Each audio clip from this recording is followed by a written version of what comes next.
오늘은 여러분들과 나를 사랑하느냐라는 제목으로 말씀을 전하려고 합니다. 그,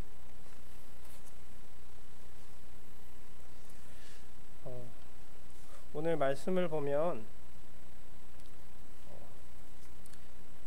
그 말씀을 좀 그림을 그리듯이 한번 생각을 해보면 새벽이 이제 막 새벽이 되어서 동이 터오르는 그 갈릴리 바닷가에서 제자들이 주님께서 그들을 위해서 이제 준비를 해놓으신 그 조반을 조용하게 소리 없이 나누고 있습니다.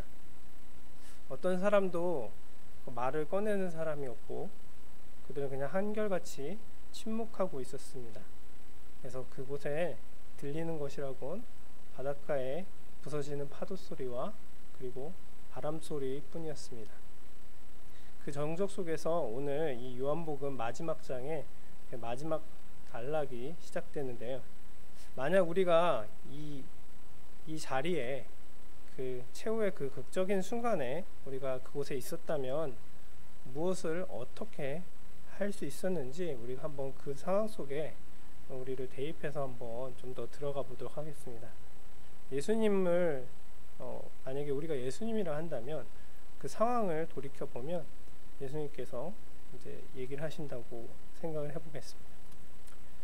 내가 지금까지 3년 동안 밤잠을 설치면서 내가 먹여주고 입혀주고 그리고 내가 마지막까지 혼신의 힘을 다해서 내가 아는 모든 것들을 내 제자들에게 전수해줬는데 그들이 나를 배신했다. 그것도 가장 결정적인 순간에 나를 배신했고 사람들 앞에서 나를 욕하고 저주하며 나를 배신했는데 오늘 그들이 나에게 그래서 최종적으로 안겨준 그 배신의 결과는 너무나도 고독하고 처참한 십자가에서의 죽음이었다. 하지만 나는 오늘 죽음에서 다시 살아났다. 그리고 살아난 내가 제일 먼저 한 것은 먼저 배신한 그들을 찾아가는 것이었다. 그리고 오늘 내가 그들 앞에 지금 서 있다. 이렇게 좀 대입을 예수님이 아닌 제가 그 입장에 섰다면 이렇게 해봤는데 그런 상황에 지금 이제 제자들과 예수님이 만나게 되었습니다. 그래서 어느 누구도 감히 예수님께 말할 엄두를 내지 못한 채 침묵으로 일관하면서 그 예수님의 입에서 과연 어떤 말이 나올까 귀를 곤두세우고 있는 그런 상황이었습니다. 이런 상황 속에서 만약에 우리가 그 예수님의 그 위치였다면 아마 감정적으로 그 주체가 안 되는 사람이라면 나중에 후회할지언정 욕을 하거나 혹은 주먹 다짐을 할 수도 있을 것이고 좀 감정이 어느 정도 절제가 되는 사람이라면 그들에게 도대체 왜 그런 행동들을 했고 왜 그랬는지에 대한 잘잘못과 이유를 따질 것 같습니다. 그리고 좀 더 성숙한 사람이라면 과거는 일단은 차치하고 앞으로는 그렇게 나를 배신하지 말라라고 점잖게 훈계할 수도 있을 것입니다.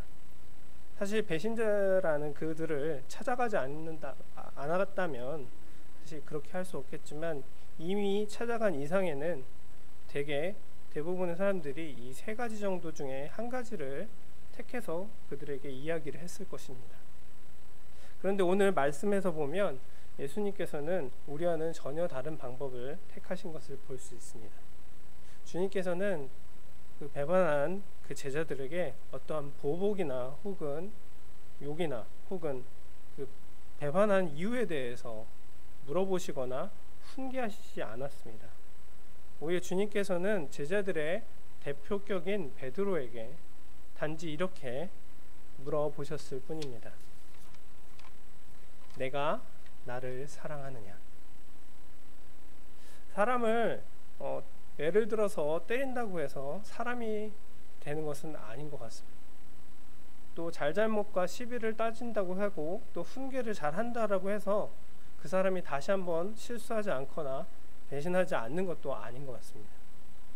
또 한 번 배신한 사람은 기회가 닿으면 또 그럴 수 있다라고 사람들이 얘기하긴 합니다. 그런데 오늘 예수님께서는 내가 나를 사랑하느냐라고 말씀하셨습니다.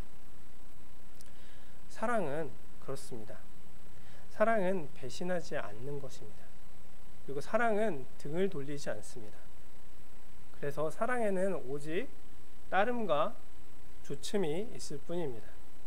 그래서 주님께서는 그 주님을 배반했었던 그 제자들을 향해서 내가 나를 사랑하느냐라고 물으셨던 것입니다.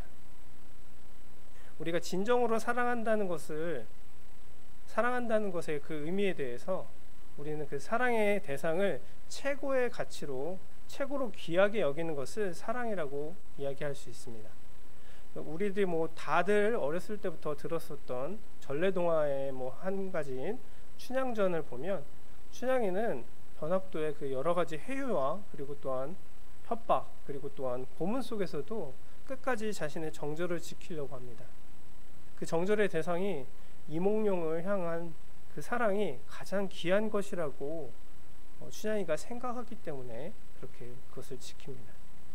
또 다른 전래동화의 심청전을 봐도 심청이가 그 자신의 아버지를 위해서 인당수에 자신의 몸을 던집니다.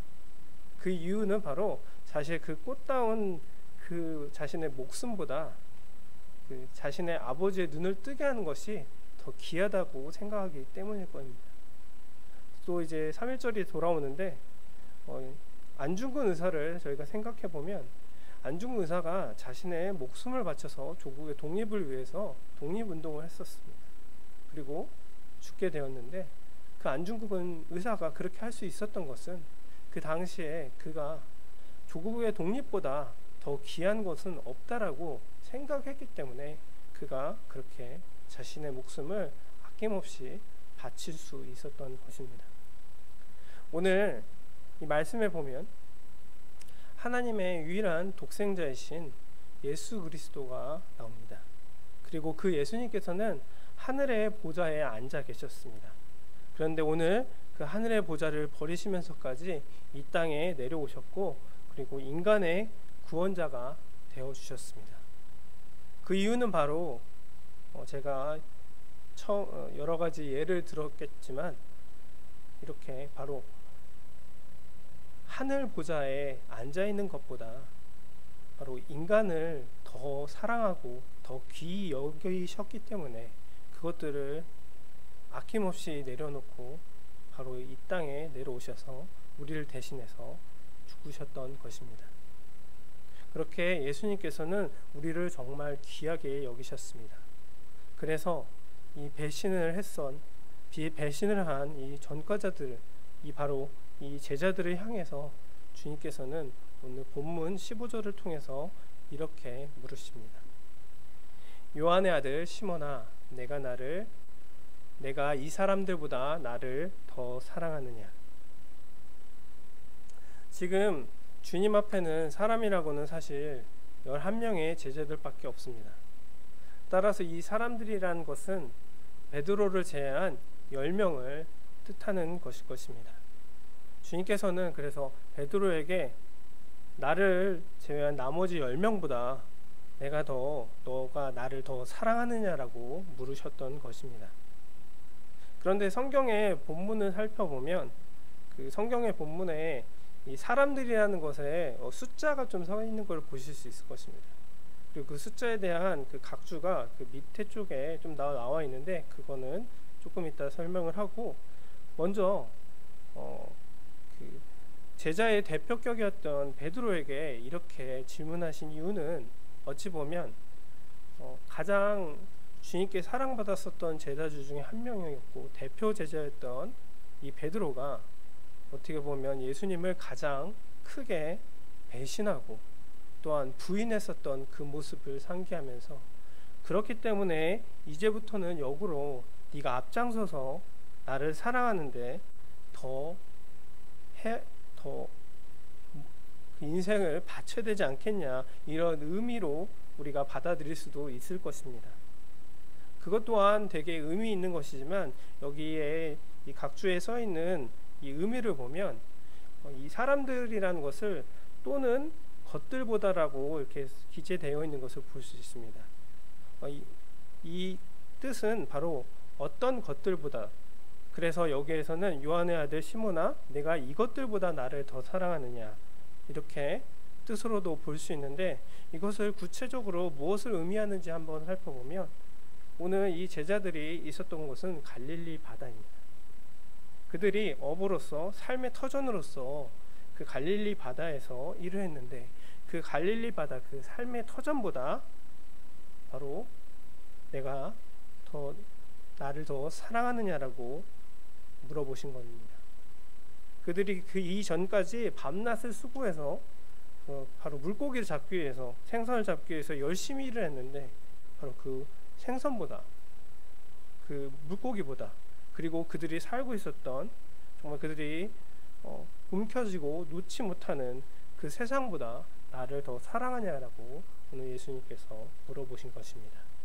그러면서 바로 이것을 좀 더 풀어서 얘기한다면, 이제 곧 썩어질 이 생선과 같이 곧 썩어질 소유보다 나를 더 네가 귀하게 여기고 있느냐라고 이야기할 수 있을 것입니다. 그리고 주님께서는 또 이 세상을 가리켜서 이렇게도 얘기하신 것일 수 있습니다. 내가 죽어서 끝날 수밖에 없는 이 덧없는 세상보다 나를 더 귀하게 여기느냐. 그렇게 주님께서는 우리 앞에 서서 우리가 가장 귀하게 여기면서, 그래서 정말 움켜쥐고 놓지 못하는 그것을 가리키면서 네가 이것들보다 나를 더 귀하게 여기느냐라고 물어보고 계신 것입니다. 그리고 이 주님의 이 질문에 우리가 응답하는 것으로부터 우리의 참된 신앙이 시작됩니다. 우리는 과연 이것에 무엇이라고 대답할 수 있겠습니까? 이에 대해서 베드로는 침묵을 깨뜨리고 이렇게 대답했습니다. 주님, 그러하나이다. 내가 주님을 사랑하는 줄을 주님께서 아시나이다. 베드로는 내가 주님을 사랑하였었습니다 라고 과거형으로 얘기하지 않고, 내가 주님을 사랑하고 있습니다 라고 현재형의 의미로 이야기했습니다. 사실 조금 전까지도 밤낮을 수고해서 물고기를 잡기 위해서, 그 자신의 삶을 위해서 열심히 그곳에만 매진했었던 베드로였습니다. 그런데 지금 갑자기 그 베드로가 변화되어서 지금 내가 주님을 사랑하는 줄 주님께서 아신다라고 고백하고 있는 것입니다. 어떻게 하면 이것이 가능했을까요? 그것은 바로 베드로가 아닌 베드로 앞에 계신 주님께서, 다른 그런 주님이 아닌 바로 부활하신 그리스도이셨기 때문입니다. 우리의 길이요 진리요 생명이신 부활의 주님 앞에 우리가 다시 그 자리에 섰을 때, 베드로는 밤이 왔도록 내가 추구해왔던 그 갈릴리를 통해서 내가 삶을 살려고 했었던 그 삶이 바로 그 예수님이 없는 그 목적의 삶이 얼마나 어리석은 삶이었는지 그때 깨닫게 됐던 것입니다. 그래서 베드로는 내가 이제 주님을 사랑합니다라고, 그래서 이제 내가 주님을 가장 귀하게 여긴다라고 오늘 고백하지 않을 수 없었던 것입니다. 그리고 그 고백이 얼마나 진실된 고백이었는지 오늘 이 말씀을 보면, 내가 주님을 사랑하는 줄 주님께서 아시나이다라고 이야기했습니다. 이것은 바로 우리가 어떤 다른 사람을 속이기는 사실 어려울 수도 있겠지만 그것들이 가능합니다. 하지만 우리의 심령을 꿰뚫어 보시고 우리의 마음속을 관찰하시는 그 주님을 우리가 속인다는 것은 불가능할 것입니다. 그래서 오늘 이 베드로는 그 자신의 그 사랑의 고백을, 내가 주님을 사랑하는 줄 주님께서 아신다라고 하는 고백을 통해서 주님께 오늘 고백하고 있습니다. 이러한 베드로의 이 고백을 할 수 있었던 것은 베드로가 정말 위대한 주님의 제자였기 때문에, 그리고 가장 큰 제자였기 때문에 그런 것이 아닙니다. 바로 그 베드로의 앞에 나타나신 바로 부활하신 주님께서 그저 배신자로서 자신의 삶 속으로 그냥 숨어 들었던 그 베드로에게 친히 와 주셨기 때문에 그것이 가능했던 것입니다. 그것도 한 번이 아닌 3번씩이나 말입니다. 그리고 베드로가 한 것이라고는 그저 단지 부활하신 그 주님 안에 그 영원한 생명과 사랑을 확인한 것뿐이었습니다. 그렇게 베드로에게 찾아와 주신, 갈릴리로 친히 직접 찾아와 주셔서 조반을 준비하시고 그들을 위해서 나타나신 그 예수님, 바로 그 부활의 주님이 지금은 과연 어디에 계십니까? 주님께서는 지금 이 시간에 우리를 찾아오셔서 우리의 심령 속에 계십니다. 그래서 우리가 그분의 영원한 생명과 사랑을 이제 확인하고 증거할 수 있는 것입니다.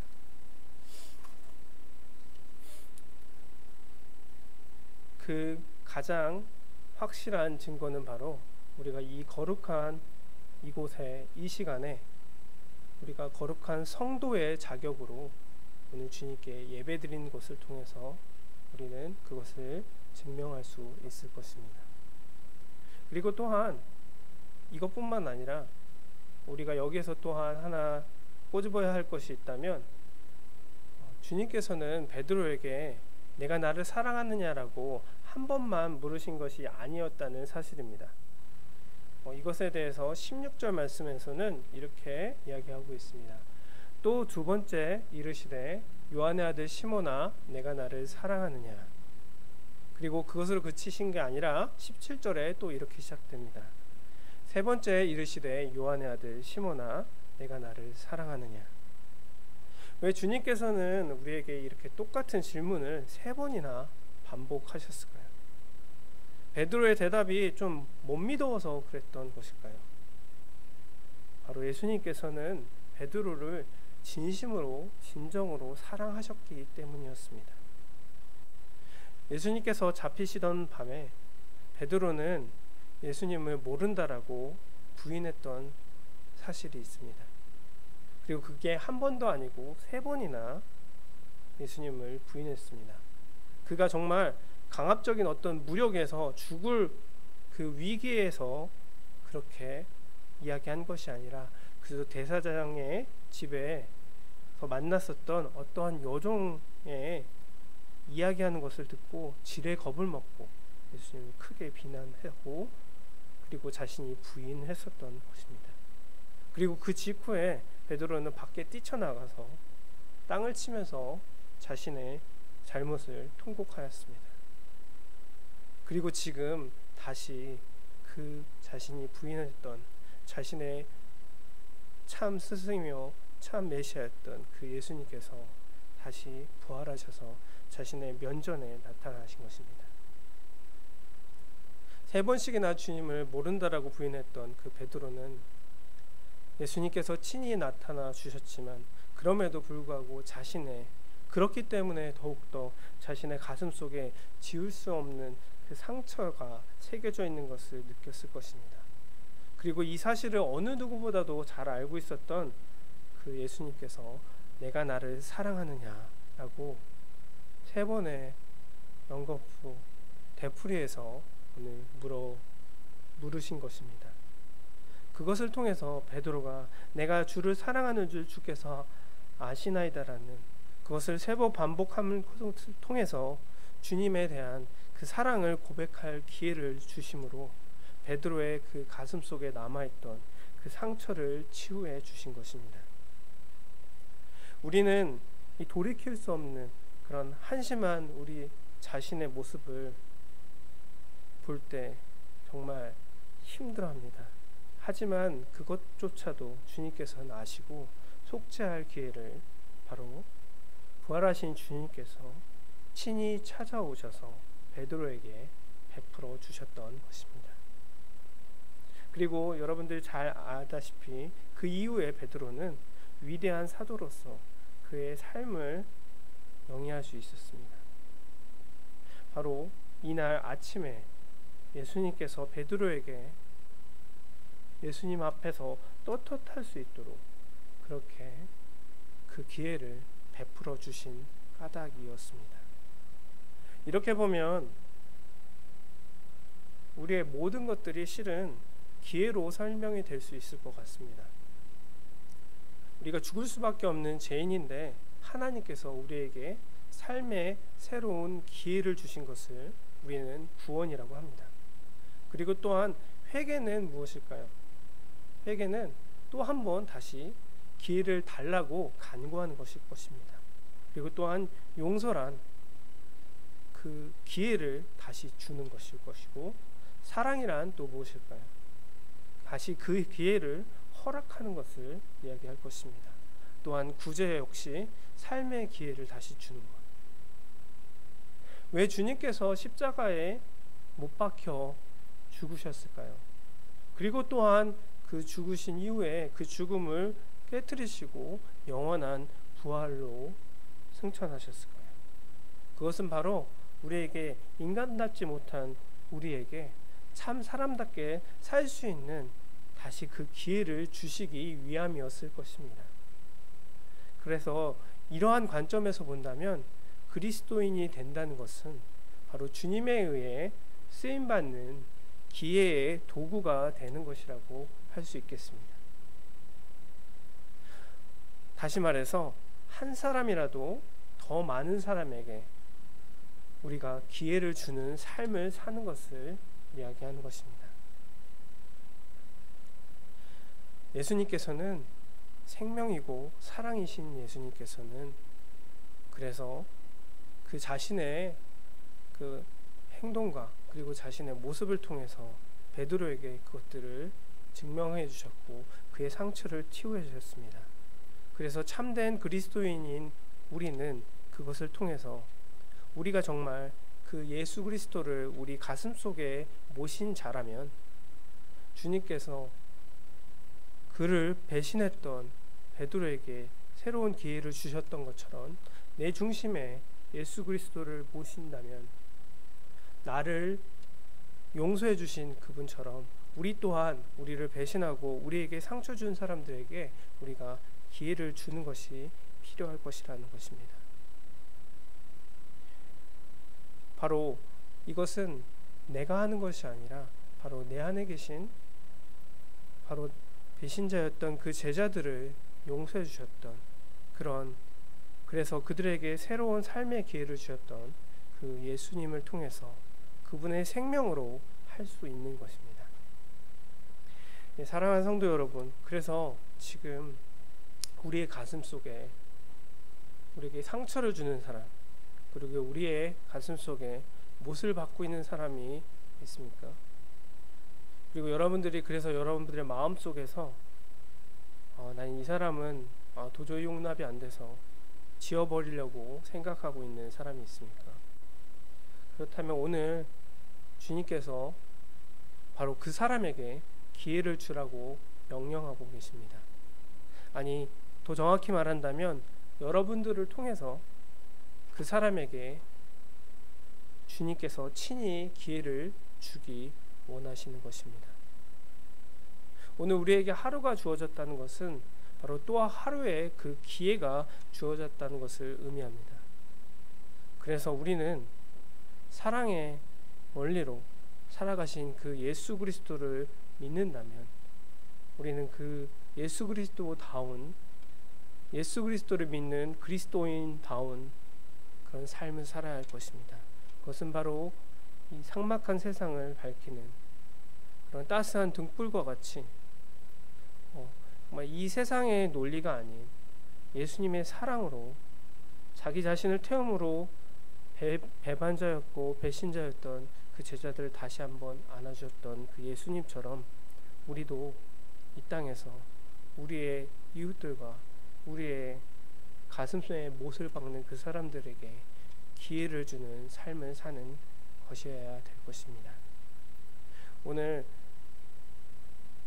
우리의 삶 속에서 그렇게 예수님이 내가 나를 사랑하느냐라고 물었을 때 바로 베드로의 그 고백처럼 우리가 예수님, 우리가 주님을 사랑한 것을 주님께서 아시나이다라고 고백하는 여러분들 되시기를 진심으로 축복합니다. 기도하겠습니다. 아버지